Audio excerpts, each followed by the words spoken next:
o motorista ele tem que ser treinado para saber realmente tirar uma fotografia adequada. Por quê? Eu sempre brinco, o motorista é o primeiro representante da empresa a estar no local do acidente.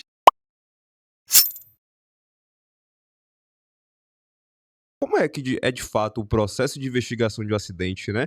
Eu acho que muitas empresas aqui que vão estar ouvindo a gente provavelmente estão fora desse padrão, né, desse processo ideal de investigação de acidente. Muitos nem investigam, né, de Verdade, fato.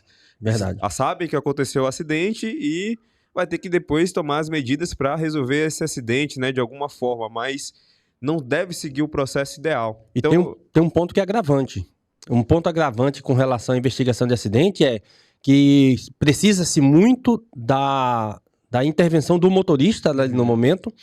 Os gestores, às vezes, até sabem o que fazer, mas o motorista em si não comunica, não fala, não registra, não faz nada e o gestor fica de mãos atadas, porque já mudou muito o cenário do acidente e aí precisa de uma outra força-tarefa, e aí o Márcio pode falar melhor do que eu, uma outra força-tarefa para poder buscar novos vestígios que muitas vezes podem ter se perdido e que teriam coletado muito mais fácil pelo agente que está lá, o motorista.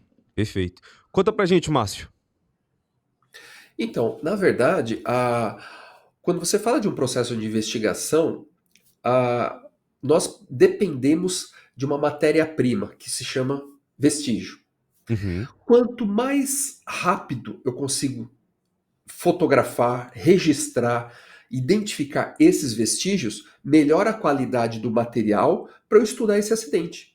O que nós entendemos que é o ideal, o motorista ele tem que ser treinado para saber realmente tirar uma fotografia adequada. Por quê? Eu sempre brinco, o motorista é o primeiro representante da empresa a estar no local do acidente, ou seja, ele que se envolveu. Isso. Então, só que tem um conceito. Por que eu, motorista, vou perder meu tempo em tirar fotografia? Esse é o ponto.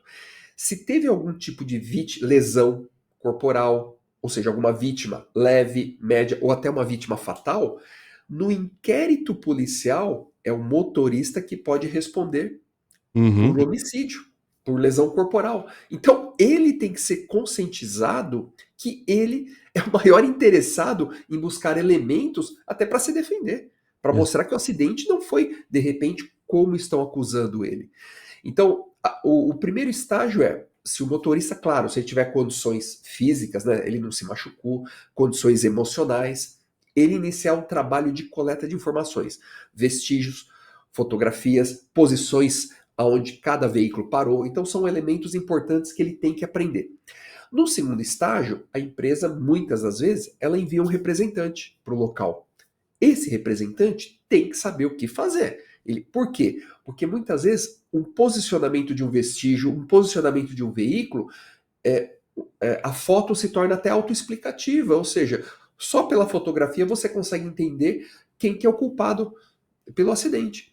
Então, o primeiro estágio é esse, é aprender a coletar informações. Depois, o próximo estágio, ele é um estágio mais avançado, que eu preciso interpretar essas informações. E aí, com essa interpretação, eu chego numa conclusão dessa investigação. Essa segunda fase, eu queria já ir para a segunda, eu não vou nem... A segunda fase, na fase de interpretação, qual a ferramenta para interpretação? A ideia de perguntar sobre a ferramenta é porque na interpretação tem muita gente que vai ver ali, porque ele estava assim, o outro estava assado. Mas qual a ferramenta principal para interpretar um acidente? É sempre uma norma, sempre o código de trânsito, é sempre a direção defensiva, é tudo junto? Como é que funciona? Ótima pergunta. Então, vamos lá. A primeira etapa é a coleta de informações, dados, fotografias, elementos que vão... É como se eu juntasse as pecinhas de um quebra-cabeça. Na fase seguinte, que é uma fase de análise e interpretação, eu vou montar esse quebra-cabeça. Então, com base nessas informações coletadas, fotografias, eu vou me utilizar de informações complementares. Por exemplo, eu vou relatórios do rastreamento, da telemetria, eu vou ter dados. Eu posso ter informações complementares das condições de manutenção desse caminhão. jornada de trabalho desse motorista, treinamentos que ele passou, problemas de saúde. Então, eu vou buscar mais informações complementares. Com tudo isso, o que é importante? É claro que é importante esse profissional que vai trabalhar nessa análise, é claro, é importante ele ter um conhecimento sobre processos de investigação, que isso vai ajudar muito. Mas o que colabora muito é que não seja uma única pessoa a analisar e concluir sobre a causa determinante desse acidente. O importante é ter um comitê, eu chamo de multidisciplinar. O que é isso? Eu tenho uma pessoa que de repente ela lida com os acidentes da empresa, eu vou ter alguém da manutenção, então qualquer problema relacionado ao veículo, ele pode opinar.